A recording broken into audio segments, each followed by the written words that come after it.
Hey everybody, Tim Sisler here with the Solomon Group, and we got Coach Fincham. This guy is amazing. He's got 224 career victories at Wittenberg. He led them to their 600th and 700th all-time win. He's a 10-time Coach of the Year. Coach, welcome to the show. Appreciate you having me. Oh yeah, anytime. You got some questions? We're just honored to have Coach Fincham here. As some of you may know, a Wittenberg graduate, so I attend a lot of games, know a lot of the guys that have played for Coach Fincham, and just seeing the outstanding men that they have become. And it's a reflection. Football is just a reflection. And I think if you look at serving the community and serving these kids for that many years, 32 years, and winning so much, there's got to be a formula for the success. And that's part of the reason why we have Coach here with us today, to kind of dive into what it takes to build some of these successful young men that are moving out from mom and dad's house, to what kind of preparation it takes, what kind of tenacity, what kind of mindset, all these different things that go into becoming successful people. So glad to have you on, Coach. Yeah, like I said, excited to be here. So tell us, a little bit about your backstory, where you come from, and how you ended up at Wittenberg as a head coach. Grew up in a whole bunch of coal mining towns in the middle of West Virginia. My parents didn't go to college, so we moved around a lot as Dad took new jobs. And at the end of it, we were along the Ohio rivers. I went to high school and ended up going to Ohio U, where I went to college and played ball there. And ended up, once I got done playing, I was a grad coach for a couple of years and got my degree in education. I wanted to be a coach, a teacher. I think back to being a young guy, most of the people who had the biggest influence on me, other than family members, were teachers and coaches. I wanted to be able to do the same type of thing. So anyhow, went to OU, got done playing, stuck around, was a grad coach, was set to take a high school job in northern Florida, which was pretty cool for a 24-year-old guy from backwater West Virginia. And I got a call late and ended up one of my coaches there encouraged me to try the college route. Ended up at Urbana College. I was there for about 11 months. Had an awesome time. Worked with some really good people, and they treated me really well. And along the way, I was living here in Springfield and ran into a guy by the name of Donnie Horton, who was a Wittenberg alum. He was also the offensive line coach at Wittenberg at that time. And Donnie was leaving and actually called me and he goes, "Hey, don't know if you're interested in this job, but you might want to be, because I'm going to leave." So I went down and talked to Doug Neeb, who was the head coach there. Ended up interviewing. They offered the job to another guy. He turned it down. And I ended up getting hired as an assistant at Wittenberg in 90. And about 96, Coach Niebuhr got a chance to go back to Illinois, his alma mater, took the job there. And I just, timing being what it is, I was 31 years old and just kind of fell into it. And I was at Wittenberg. That's awesome. So what's been some of the most memorable things? Obviously, you were at Ohio University. Yep. And you were a captain there. What were some of your most memorable moments from when you were in college?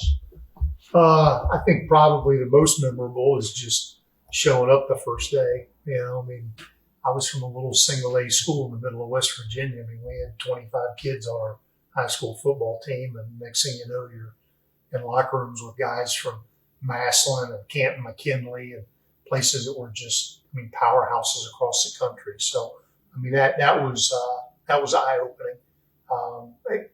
Probably the thing I remember the most is just meeting and competing with so many good guys, and building relationships.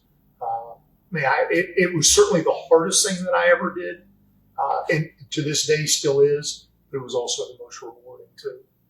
What you were the captain, so what does that mean? What did you have to? Obviously, you had some leadership capabilities to be the captain. Yeah, I don't know that. I certainly wasn't the best player on our team, but I was a guy that came to work every day, and I think you could depend on my effort. And I tried to help guys along the way as well. Hopefully, I did a good job. Well, probably Seems like you did. Yeah. That's yet to be seen. Yeah. So you got some pretty exciting stuff in the future. Plan to be a teacher again. I do. As you move along professionally, I mean, I've been at Wittenberg for 32 years total. I mean, that's a long time. Right. And I wouldn't trade it for anything. Learned a lot, was around a lot of great people, but kind of felt like maybe it was time to start something new. Of course. Well, what's the old saying? You can only give the Vince Lombardi speech so many times about faith, family, and the Green Bay Packers. At some point in time, you kind of got to go on to something else. Right. And I felt like maybe it was time. So I had a teaching certificate. I had to get it renewed. So I spent my winter taking classes, which was different, but renewed my certificate. And I'm going to go to Kenton Ridge High School where my kids are. The head football coach there is a guy that played for us. A guy that I'm going to share a gym with in physical education is a guy that played for us as well. And his dad was actually a teammate of mine at OU. So there's a lot of real benefits to it. And I'm excited for another chapter. Absolutely. So you guys going to win conference next year? I don't even know one player on the team right now. Right? So I'm a long ways from spouting anything off. I mean, they were 3-7 last year and had a disappointing year. So we'll go baby steps. How about that? Speaking of Kenton Ridge, I've been praying for the families and the kids that are involved in that car accident. It was tragic. Mm-hmm. I was driving by that, just really sad to see that. Both the boys involved in the wreck were in my kids' group at the prom. And we have pictures of all the kids together before the prom. So it's hit the community really hard. It's hit my house pretty hard too. So, the Northridge community is a really strong community, and there's a lot of good folks up there. And as bad as it is, and as hard as it is, they'll get through it. But gosh, you feel so bad for those parents. Oh yeah. Day after graduation. Feel bad for those parents. Let's we kind of skipped ahead to the future, but let's just go back to again. So starting at Wittenberg, you're coming in as a head coach.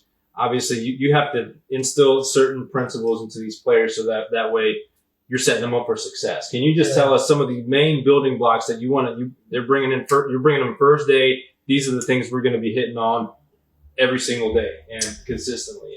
I think when we brought guys in, every business, football program, whatever, everything has a culture, right? And I was fortunate enough to walk into a culture at Wittenberg that was really strong, right? You had guys like Bill Edwards and Dave Maurer and Ron Murphy and Doug Niebuhr that had run the program before. One of our, they played in they'd won 5 national championships and been runners up twice. They'd had one losing season since the 1950s. So, they'd won a lot of games. So with a culture of that magnitude, you could challenge people. They came in expecting to win, and they expected to be able to work hard. And we tried to build our program around 5 things. And actually, when you walked in the offices, those words were all over the locker room. They were in the offices. They were on the practice fields. And we wanted to be a tough bunch, right? Which to me has a lot to do with how resilient you are and how physically tough you are. We wanted to be a disciplined team where we didn't make mistakes and beat ourselves, right? It's more of a mental toughness type thing. We wanted to be the best conditioned team, which, a sport like football, you have to be in shape and you have to be, games are long. So we wanted to be in great shape. We also wanted to carry ourselves with class, because I think that, when you're in an organization that has over 100 players on it and things like that, those players, they're representing their families. They're certainly representing our team and the college that they played for. I think that they're also representing all the alums that have played in the past, and I think that that's an important factor. And then when you are doing something as competitive as what football is, I mean, not everybody agrees with it, but I felt like it was important to talk about wins and losses, and we openly talk about champions, or winning championships, and those were the 5 things that we talked about from the time they walked in to the time they graduated, and hopefully those guys have taken those 5 pillars and they've gone forward in life, continue to be successful. You've had a lot, thousands and thousands of kids that came through that program, young men. Are there, in NFL, they have like a Walter Payton Award. Do you have awards for like different players, say a couple different players that just stand out, that are the epiphany of those 5 pillars? So in our postseason deals, we had, an MVP and a defensive MVP. And so, there are so many players that have gone through there that have done unbelievable things. All of our awards were really named after those old coaches that have been there. We had a Golden Helmet Award, which actually Bill Edwards had started, and it was, for lack of a better term, the guy who most exemplified what a Tiger was. So we called it, we put Bill Edwards' name on it. I think our MVP was Coach Maurer, had his name on it. We had a defensive MVP, our most outstanding player, and that was Ron Murphy. We had a special teams award that was under Bob Rosencrans, because that was kind of his thing. So all of our awards were kind of wrapped up in the tradition and history of what the program was about. It wasn't really much about the players. Gotcha. So as far as discipline, obviously you have to be very disciplined. What does a regular day for you as a head coach look like? Well, I tell you, the days really kind of changed over the years. Classes at Wittenberg, when I first got there, you could get your guys by 3:00, and as time went on, there were less and less 8:00 classes, which for me, I think it's a bad thing.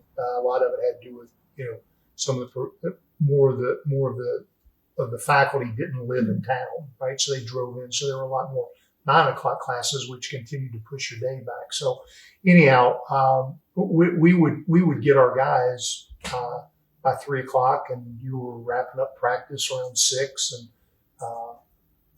obviously you stayed in afterwards and did a lot of game planning and things like that. But as time went on, more and more stuff had to start spilling into the mornings because of class conflicts in the afternoon. So, for us, our weight room stuff, a lot of times there were guys that were rolling in at 6 in the morning, before classes. You'd catch guys at different times during the day for position meetings and stuff like that. And then you'd get them in the afternoons. We would usually, as a staff, we'd have dinners delivered in-house, right? Mike and Rosie's there always good for a couple of good sandwiches. But anyhow, and then the coaches would stick around in the evenings, and you were watching practice tape. And recruiting really is the thing that changed the most, to where it's turned into a year-round deal. So during the season, you were making recruiting calls, trying to get guys and their families on campus for game day visits. And most of the time, our goal was, we want to have our work done. We want to work efficiently. We want to have our work done and be out of there by 9:00 at night. And that was kind of the fall schedule for us. Gotcha. Do you think it's easier now with that incredible new facility, the steamer that they made? Do you think that's attracting more talent? Do you think it's a benefit for Wittenberg? There's no doubt it's a benefit. Everybody wants to be in nice, new, shiny things, right? And it doesn't get much nicer and shinier than that. Now, but that's only a start. At the end of the day, coming to Wittenberg is coming on campus, making sure that you make the right personal connections with coaches and players and professors and people in admissions and things like that. I think it's also making sure that you find the right majors, right? Because that is what it's about. Kids and families want to make sure that there's a good academic path for them to be successful and do what they want to do at the end of it. Unfortunately, it is a business. There's a cost that's associated with it too. It needs to be affordable and things like that. And, but that facility is awesome. Wouldn't trade it for the world. I'm sure they're having a ton of success because of it now. But that's just a piece of the puzzle. That honestly, it's just the start. And actually, once you get them there, the real benefits being able to train. Yeah. I know that one of the things when I was at Wittenberg, it seems like there was a lot of students that would come in, and then after first or second year, they would leave. So you had a lot of that turnover. Do you think that's helping with the turnover? Is there any real correlation at all with? I tell you what, if you can figure out what makes a young person stay in school or leave school or stay on a team or leave a team, you could be a rich cat right now. Are there scholarships available for some of these students? There are academically. Okay. Everything's based on need and your academic profile, but in Division III, there are no athletic scholarships. Gotcha. So do you still keep in contact with your with these players from when you first got started? There are guys. It's amazing. Having been there for 30 years, and figure on average you're pumping out somewhere between 15 to low 20s in a graduating class. It varies from year to year. There's a lot of guys out there, and with cell phones and text messages and email and all that other stuff, hardly a day goes by that I don't hear from at least one person. That's awesome. And it really is. And of all the things, nowadays when coaches get started, it's not atypical for a guy to be at a large number of schools by the time he's done. And I was at 2, and one of those schools was for less than a year. So the thing that's been nice for me is, those guys they've come back to homecoming, right? They come back for champions nights and things like that. So I look at it 2 ways. One, I've been afforded the opportunity to stay in their lives, right? And for me, I've also got the opportunity that they've been able to stay in mine. Mm-hmm. And those guys, you spend a lot of time with somebody in 4 years, and some of those guys that you recruit from when they were really juniors in high school, and you develop relationships with them and their families, and then you watch them go off and develop their own families, right? One of the coolest things was, at the end of ball games, those guys coming down out of the stands with their kids and being able to talk to them, and that's a pretty cool deal. Yeah, this is kind of a tangent. I know we didn't talk about this, but I look at successful organizations, and I study for example, the Patriots. You've got Bill Belichick. The guy's been there forever. Yep. Do you have a coach, someone that you maybe look up to, that you kind of mimic your game around? And I don't know that I have necessarily one. I think if I look back, I think about some of the high school coaches I had. Coach Blatt, who was our football coach, was he was tough. He played football at Syracuse. Coach Blatt was a tough nut. Was always in tip-top shape. Now, I'm not in great shape, but I try to at least stay fit somewhat.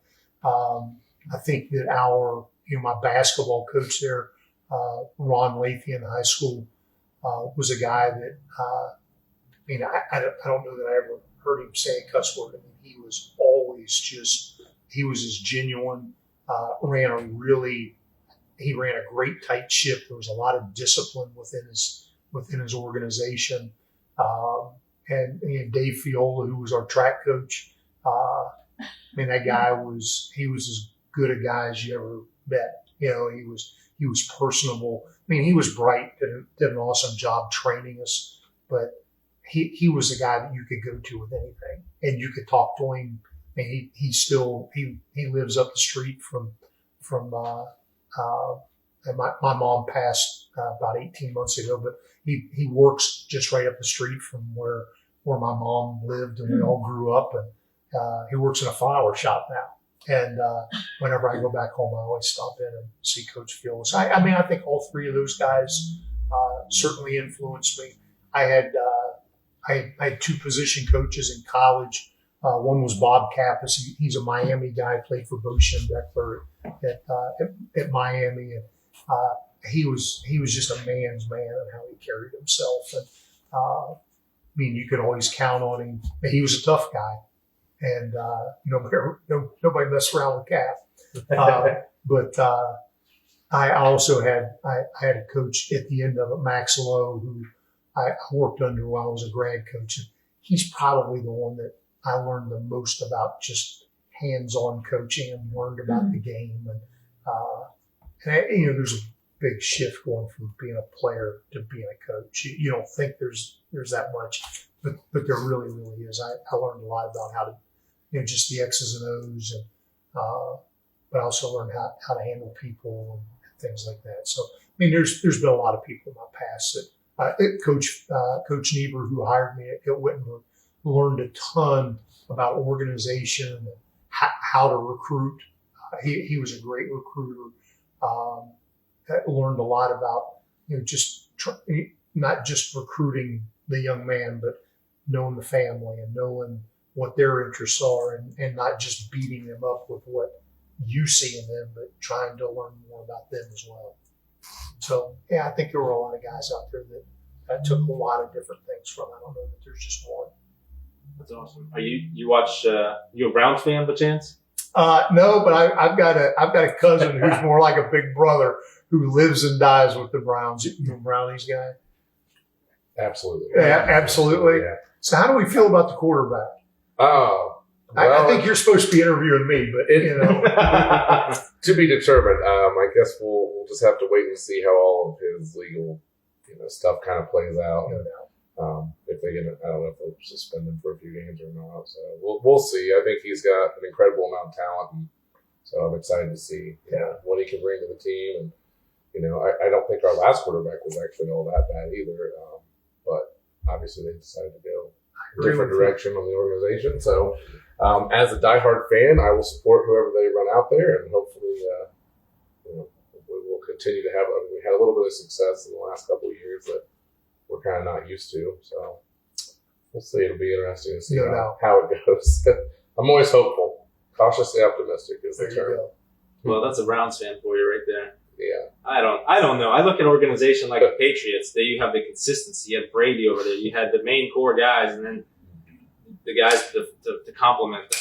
And then you have the Browns, where you have head coach after head coach, quarterback after quarterback. I think they had the most quarterbacks ever. They just run through them. So I don't know how you can establish a system and really know. I think it's a top-down culture. It's a culture of the organization that comes from the very top, and the owners and the leadership of the team, and then it just kind of trickles down. And they've done it right for a very long time, and Cleveland's still trying to figure that out. So we'll see. Hopefully they're trending in the right direction. I don't know. Now you got Burrows and the Bengals. That should be. Hopefully Watson and Burrow will be that should be a fun rivalry to watch over the coming years. I think. Yeah, but they gave away all those receivers. All those receivers gone now. So both Heisman Trophy winners. I think they should be good. I think Watson and Heisman. You can fact check me on that. I'm not sure about that. I know he won a national championship. They both did that. So it'll be fun. Do you have a team? I've been a Chicago Bears fan my whole life. Yeah, grew up a huge Dick Butkus fan, right, from back in the day, and I've stuck with them throughout. We've had a few tough years, Hopefully we have a bright future with Justin Fields and some of those guys. Yeah, we'll see. As far as toughness, mental toughness and stuff like that, you look at a guy like Dick Butkus. The guy didn't even have his front teeth. I mean, I don't know if you would want to mess with this guy in a dark alley, that was back in the 80s. How do you feel like progress in young men and those that are getting out of college? Do you see a shift, like people becoming more in general, or men becoming a little bit more, not as manly? What's the word I'm looking for? I think that Soft. soft. I think that I think at the root of things, kids are the same now as they always were. I think that their environment's changed a lot. Kids still want to work hard. They still want somebody to be able to put their arm around them, right? They still want positive feedback. I think that they still want personal relationships, right? I think right now they have environmentally, they have a lot more on their plate than what I did in the late 70s, early 80s growing up, that's for sure. So, but yeah, at a place like I worked for the last 30 some years, I mean, a buddy of mine used to say that, you're working in a bubble is what you're doing, because you're getting kids that, one, they have to have, I mean, they're bright kids, right? Because there are academic standards to get into it, right? Mm-hmm. So you're getting a higher level academic kid, and it also costs money. So you're getting a lot more. Now, there are a lot more single parent families now than there's ever been, right? And that's another topic, but you're still getting kids who come from something, right? For the most part, because families do have to pay to go to school there. There's not athletic scholarships. So, I mean, you're getting kids who are that have a vision and they want to be successful. And I always use the term achievers as what they are. And when you can get a room full of achievers, I mean, you can push those guys pretty far. When you start thinking about mental toughness and what they can withstand and things like that, I mean, you can challenge those guys. When you have a room full of people who have not had that type of success and have not been raised the way a lot of our players have been raised, well, then you got to sometimes take a little different approach to it and try to build those guys. But the guys that came to Wittenberg, and they were tough nut guys, and I enjoyed my relation. I enjoyed my time with them, and I've continued to enjoy my relationships with them going forward. Is there, just curious, we're switching topics a little bit. Is there a game that stands out to you? One game that maybe the whole season, like, I don't know, Whitewater. It seems like it was always Whitewater, and it was, what was the other one? You're going to bring up all those teams that beat us. Is there a game or maybe a couple games that really just stand out in your mind that you still think about to this day? Probably the games that stick with me are probably from way back when. We probably so Ohio Wesleyan is our long-standing rival. It's actually where my son's going to go to school. Really? Yeah, no doubt. So that was a little hard to swallow, but they were a long-standing rivalry for. I don't know when Wittenberg and Wesleyan started playing, but that was our longest rivalry. So that was always there. Quite honestly, when I first got here, Wesleyan was better than us, and they beat us pretty good my first couple of years as an assistant. But then we kind of got on top of them. But we also went through some rivalries. My first year at Wittenberg, at Allegheny College, won the national championship, and they beat us up at their. It was 1990. They beat us up at their place in the mud. It was 38-0, and I'm just telling you, it could have been 138-0. They were that good. But slowly, we started. We chunked away at it, and we ended up beating them a couple years later. But I think back probably the win that we had at their place in '97, which was my second year as the head coach there, probably stands out as much as anything because they had a really good football team, and we went up and beat them at their place for the first time, and that was really the start of things taking off for us, I thought. That's awesome. Well, I'm sure over 32 years you can amass some really good memories of different games, playing that many games, 300 games or whatever. Yeah, it was about 300. That's a legacy of. I can't even fathom that. You see coaches like you said, they skipping around and going to different schools and. That consistency, you just don't see that consistency anymore. So it's good to see. You guys got questions? I just have one because I'm just curious. Like with all your accolades in college at the collegiate level, and now jumping into a new career, you're going to be teaching high school.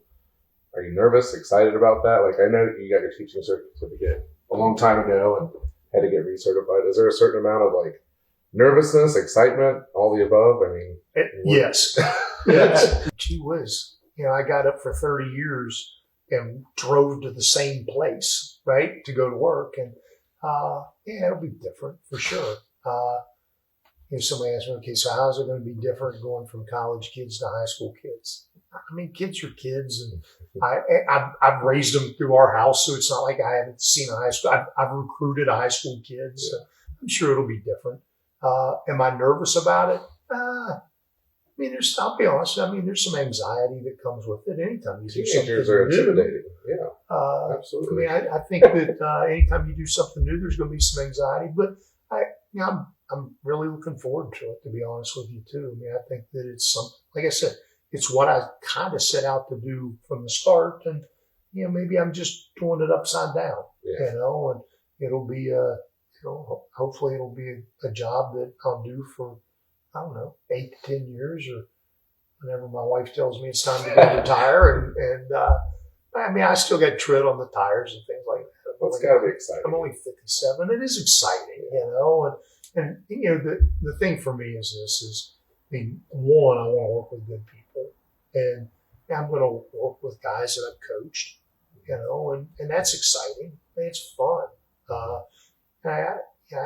I've known there's a bunch of other guys that are in the building that I've known over the years going into recruit and that sort of thing. But so working with good people and just getting some quality of life where I'm not rolling back home at 9:30 at night, or not making recruiting calls till 10 o'clock at night. And I mean, this past fall, my wife Rita and I have a daughter who's a junior, right?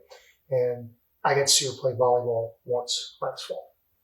And that's hard, right? So I don't know that I've missed anything. So whether it's the two girls going to travel volleyball, or our little one playing basketball, I just spent all day yesterday in Dayton watching her play in a softball tournament. And, our son Mac, who's a senior, he's in the middle of the state tournament for track. I mean, he qualified for the state in the high hurdles as a junior, and he's trying to do it again. He's one of those guys that's kind of on the cut line. So we survived the district, and we're on to the regionals this weekend at Pickwood. So hopefully he can find himself in that top 4, and we can follow him over to Columbus and watch him run there. So I've really enjoyed being around my family and watching the kids, because you only have once. That's right. You only have once, and when they're out the door, It goes fast too. it goes unbelievably fast. So I'm hopefully I'll do a good job at Kent Ridge. Hopefully I'll do a good job at 743 Village Road too. I'm sure they'll love having you there, and we wish you continued success in your new endeavor. Well, I appreciate it. Hope you enjoy it. But my kids are kids, right? When I give them advice, it's what you hear, that wah, wah, wah. So I get it. But even if they haven't enjoyed having me around, man, I've enjoyed being around, and I'll tell you that much. That's awesome. Thank you, Coach, very much for Appreciate you being guys on here. having me. Yeah. Appreciate you being on. Absolutely. Thanks for coming on. Appreciate it. Thanks, guys. And if you guys have any questions for Coach, if you're a past athlete, or if you guys have any questions at all, just drop them down below, and we'll try to get those answered for you. And follow Coach Fincham and Kenton Ridge, the Cougars, as they made your prediction. No predictions here. Not yet. Nope, not yet. All right, guys. Thank you very much. Till next time. Thanks. That was awesome.